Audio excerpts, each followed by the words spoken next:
High winds and torrential rainfall pound Florida's panhandle tonight. Pope John Paul II arrives in the United States for his pilgrimage of peace. And tonight is the biggest night of the year for country music. We're going to show you one local radio station that's taking country music by storm. 19 News is next.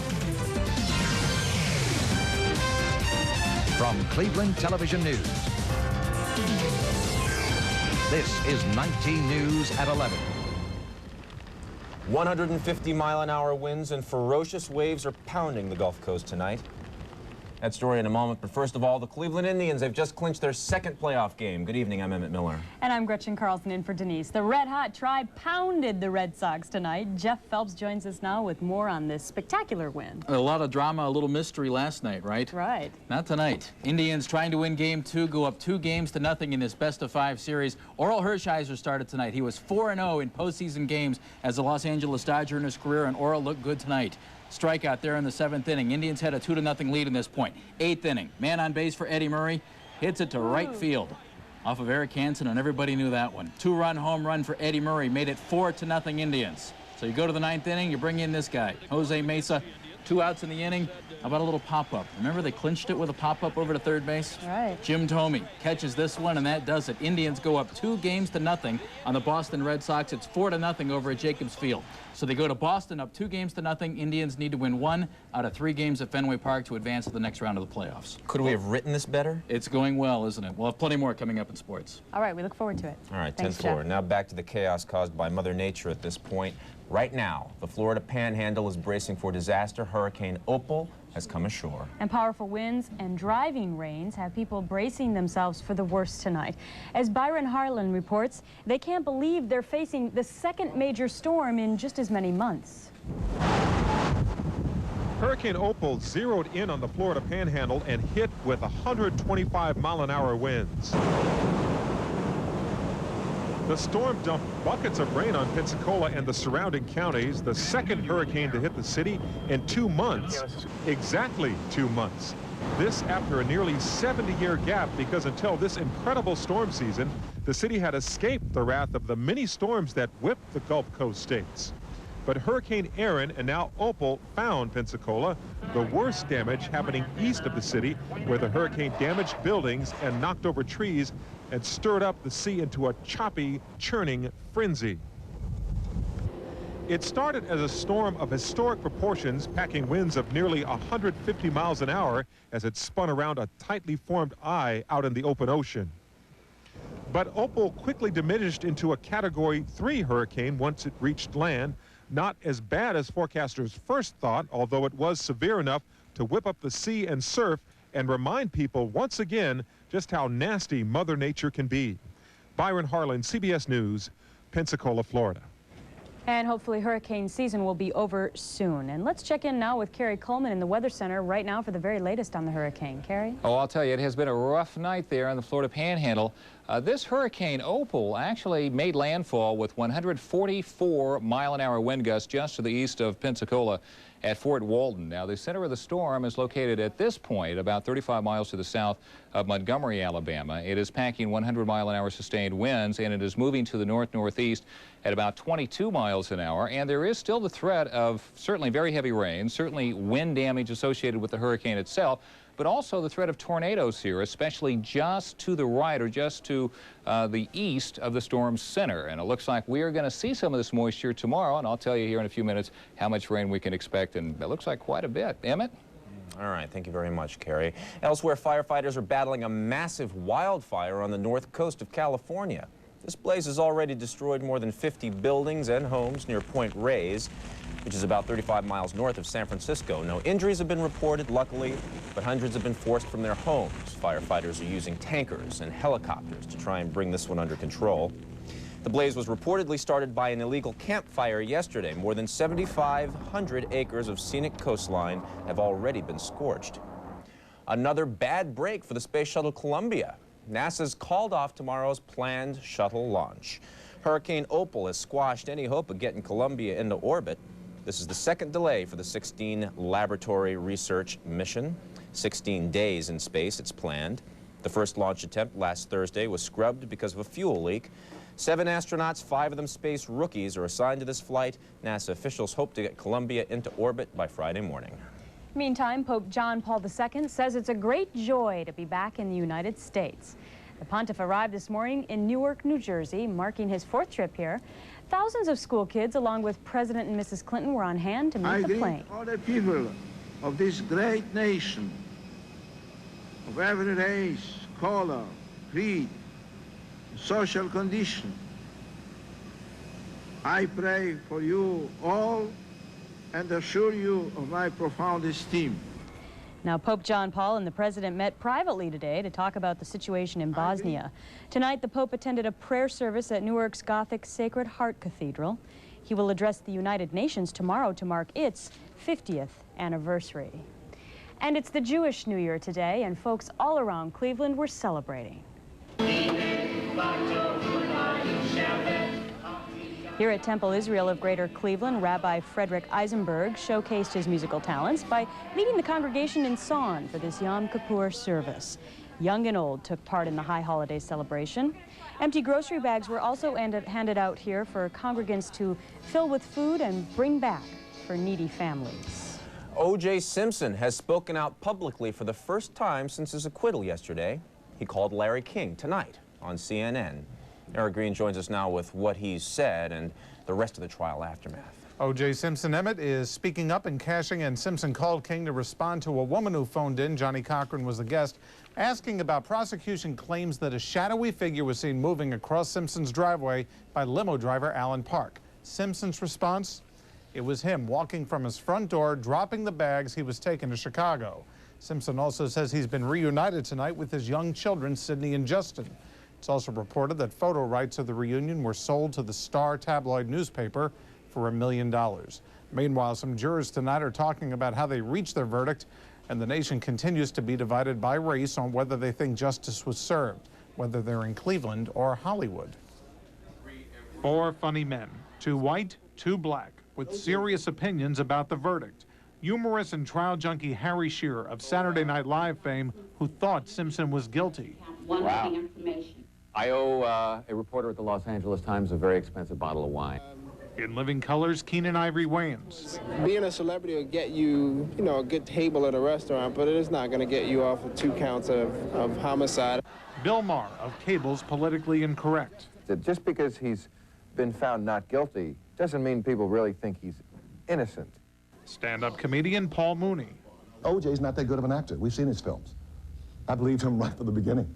If it had been De Niro, maybe he could have tricked us, but Acting ability had nothing to do with the jury's decision. Former juror Brenda Moran simply says the prosecution did not make its case. Mr. Simpson was not guilty. I was not proven that I didn't have enough evidence to convince me that he was guilty. Moran defends the jury's quick deliberation in reaching a verdict and is offended by accusations of showing favoritism. She feels police detective Philip Van Adder lied about Simpson not being a suspect from the start, that Mark Furman planted the bloody glove, and that the glove didn't fit. In plain English, the glove didn't fit. Moran also can't understand why the prosecution played up Simpson's history of domestic violence with his wife, Nicole. Domestic abuse. To me, that was a waste of time. This was a murder trial, not domestic abuse. If you want to get tried for domestic abuse, go in another courtroom and get tried for that.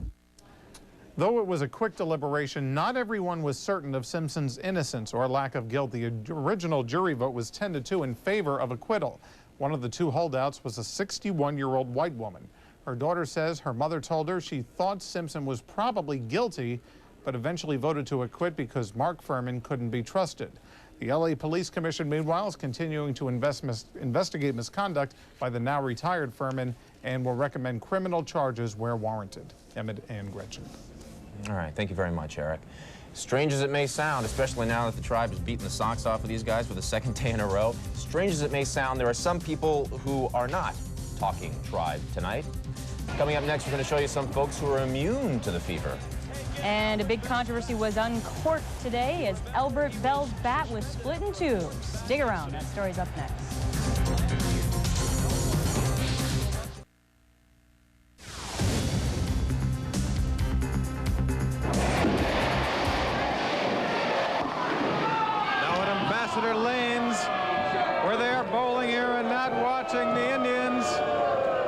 can see the drama is high, and I'll find out exactly why you are not watching the Indians tonight. Why aren't you watching?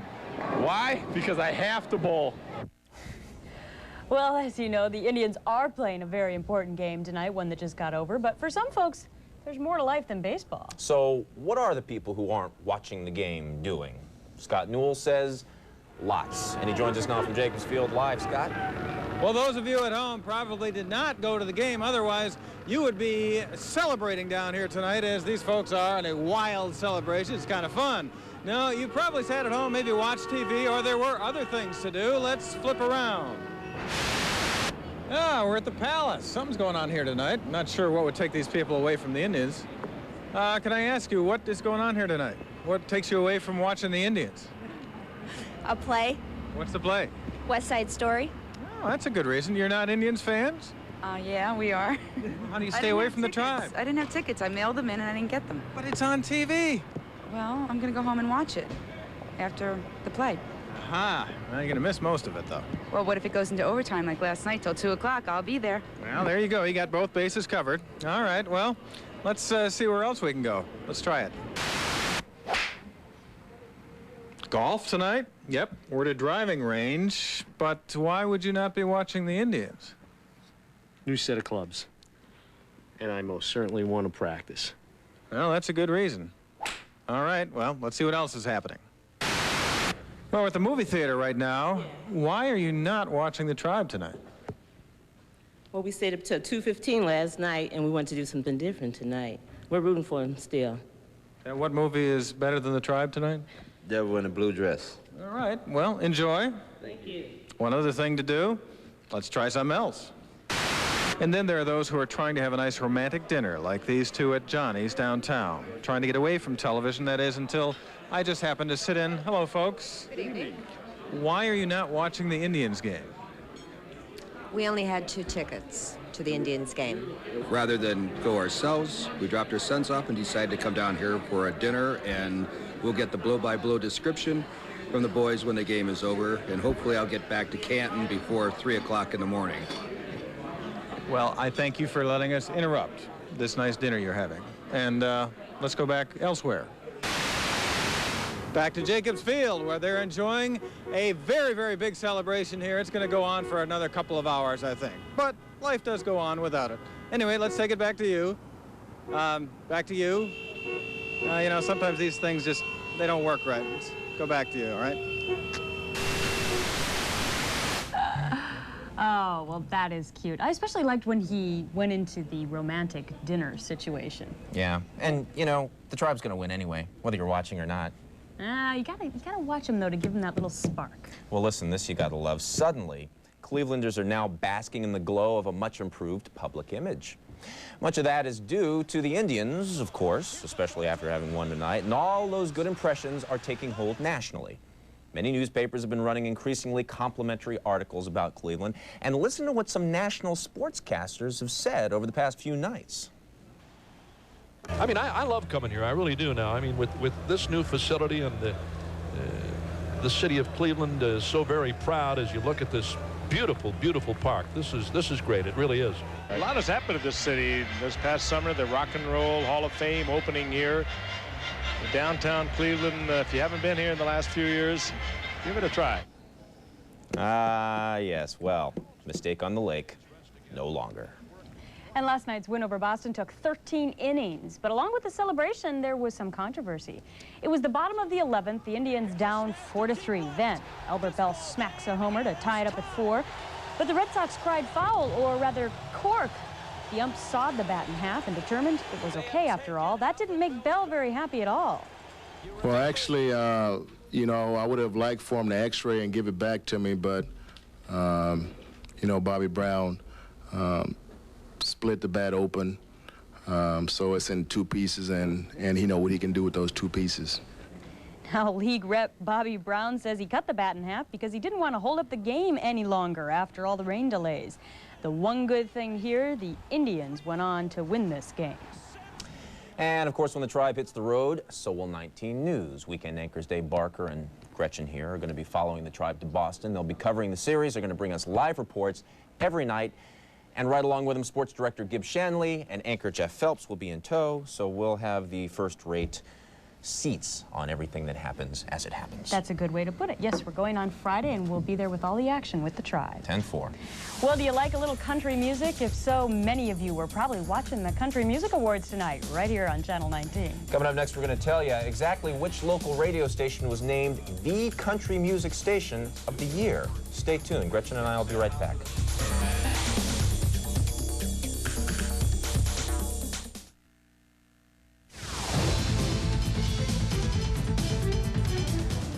Country music honored its finest tonight. The Country Music Awards aired right here on Channel 19, live from Nashville. And as Michael Shesky tells us now, Cleveland got its due as a hotbed for one of the hottest formats in the country. I spent last night in the arms of a girl in Louisiana. Who would think that country would be king in the rock and roll capital? Well, look at record sales and ratings, and you'll see it's no surprise. And a number of rising stars say it's due in great part to the tough nature of this town. Your Cleveland roots.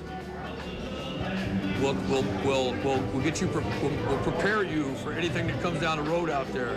You know, because I spend a lot of time in the projects and the gutters. This is also a great breakout market, not to mention record sales. Cleveland usually ranks high for the country market. Dallas, Atlanta were like the top two country markets usually, and then Cleveland would be a strong third, mainly because a lot of the branches that sell records to the stores here also covered southwestern Pennsylvania, southern Ohio, and parts of West Virginia, where country is a real strong commodity. And it's a top commodity at WGAR Radio, winner of this year's Country Music Association Major Market Station of the Year Award. Mayor Mike White even declared it WGAR Day in Cleveland, and it took a lot of thought and planning by the whole industry to help it along. Country music has certainly changed its image. The old cowboy singers with the sequin jackets have been put out to pasture. There's younger artists, and production values have increased a lot. As a result, it's a younger audience. Stations like WGAR are finding they have an audience now that used to listen to rock and roll. The alternatives for music, have not that great. Not the country one by default, but a lot of people call country music the top 40 of the 90s. And for the young, I mean, we go to concerts and we see kids 11 and 12 and 13 going nuts. And that kind of impact breeds loyalty for a long time to come. In Cleveland, Mike Olszewski, 19 News. And by the way, WGAR has also been nominated for Country Station of the Year by Billboard Magazine and the National Association, that is, of Broadcasters. An honor well earned. Yeah, country music is hot right now. Well, it didn't rain today, but it was a little brisk out there. Up next, Carrie Coleman will have tomorrow's forecast. But first, the effects of Hurricane Opal are being felt. Later on in sports, a little closer to the New York area. Andrea Passione's there. She's keeping an eye on the team the Indians could play when they make it to the second round.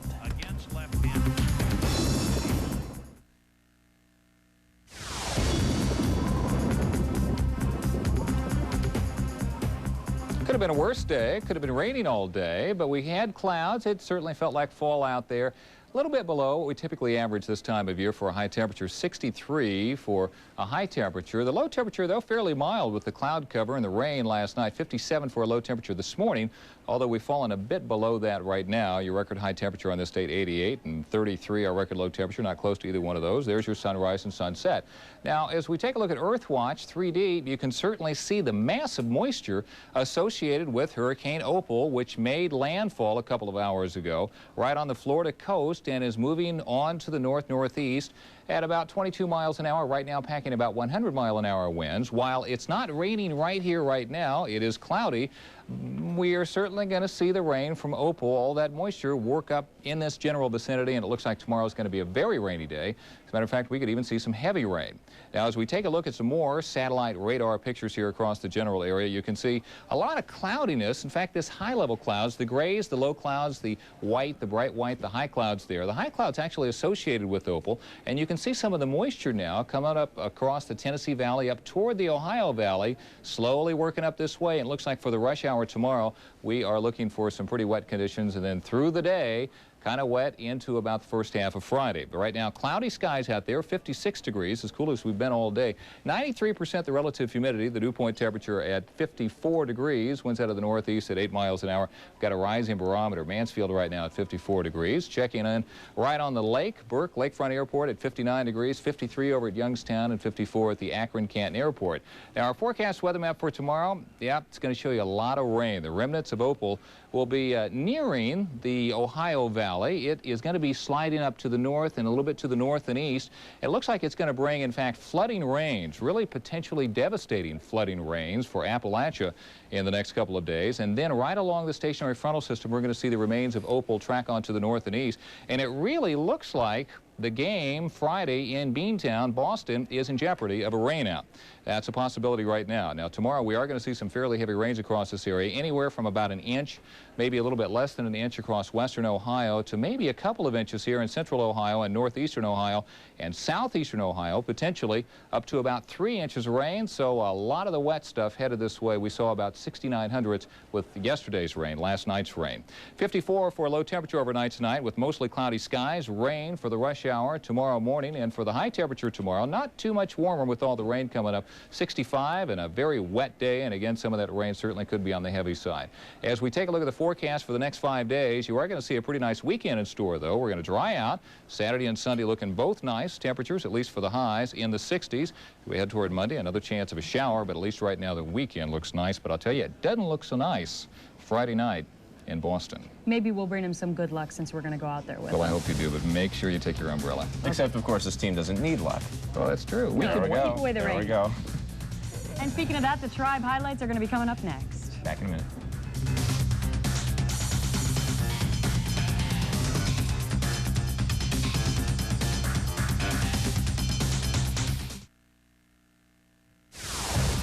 Tonight's sports report on 19 News is sponsored by Revco, a friend for life. In a 5-game playoff series, the baseball experts all say the most important games are the odd-numbered games, 1, 3, and 5. Well, we can be sure the Boston Red Sox didn't feel that way tonight. Game 2 at Jacobs Field against the Indians. Red Sox lose the game. They go back to Boston, 1 game away from the end of their season. If the Indians lost, the series would go back to Boston tied at 1. 4th inning, Eddie Murray on third base with a triple off Eric Hansen. 1 out. Jim Thome makes it 2. He's had a tough first 2 games. Hansen was 3-0 against the Indians this year. Next up, Manny Ramirez. That's strike 3, and that was a nice pitch. Indians left Murray on third, still no score. Indian starter Oral Hershiser, though, just as strong as Eric Hansen. Top of the 5th. Luis Alicea watches strike 3. Oral had it going, still in the 5th inning. John Valentin, shortstop, who hit a home run last night. See ya. Still no score. Hershiser going great. Bottom of the 5th inning. Paul Sorrento walked to start it. He was on third base. Kenny Lofton walked too. He was on over at first base. Omar Vizquel is the batter. The shortstop. Line drive over second base. Heads into right field. Sorrento scores. It was 1-0. Ball goes out to the track. Lofton comes around third. The throw won't get him. Omar Vizquel with a 2-run double. The Indians led it 2-0 in the 5th inning. Hershiser was 4-0 in the postseason before tonight, all with the Dodgers. That's why the Indians signed him. Loves those big games. 7th inning, still with the shutout. He left in the 8th. He gave up only 3 hits in the game. Bottom of the 8th inning, man on base for Eddie Murray. To right field, and Eddie and Eric Hansen both knew it, didn't they? 2-run home run for Eddie Murray. Indians had a 4-0 lead going into the 9th inning. We know that means bring on this guy, Jose Mesa, for the 9th inning. 2 outs. Tim Naring, the batter, pops it up. Third base side, Jim Thome comes in. 2 hands would have been very nice on this, but, you know, he caught it anyway. Indians get only 4 hits, but they score 4 runs. Hershiser with 3 hits. The relievers didn't give up any. Indians win it 4-0. They go up 2-0 on Boston in their best-of-5 series. The knowledge that this guy brings to the team is just outstanding, and we're just really excited, and I think we are feeling really confident right now, and we have 1 more to go, and I think we're going to do it on Friday. We played 2 good games and came up with the short end of the stick away from Fenway, so we'll turn it around, you know, come the next game we play, and hopefully we can claw and scratch our way back in, play good aggressive baseball like we have all year. You know, they didn't make a lot of mistakes. You know, the balls we did hit, we hit them hard, but we hit them at people. So, I mean, like I said, Mark Martinez, he did a great job, and Oral, they both pitched a hell of a game. All right, Ronnie Duncan watched the game at Jacobs Field. He's outside the park right now. Not a whole lot of suspense tonight, Ronnie. Hey, didn't need it when you have some fine pitching from the ageless wonder. I'm talking Orr Hershiser, but it was the guys 38 and over. I'm talking Orr Hershiser and Eddie Murray. After the game, I talked to Orr Hershiser. He talked about his pitching performance as well as the magnificence of the old guy, Eddie Murray.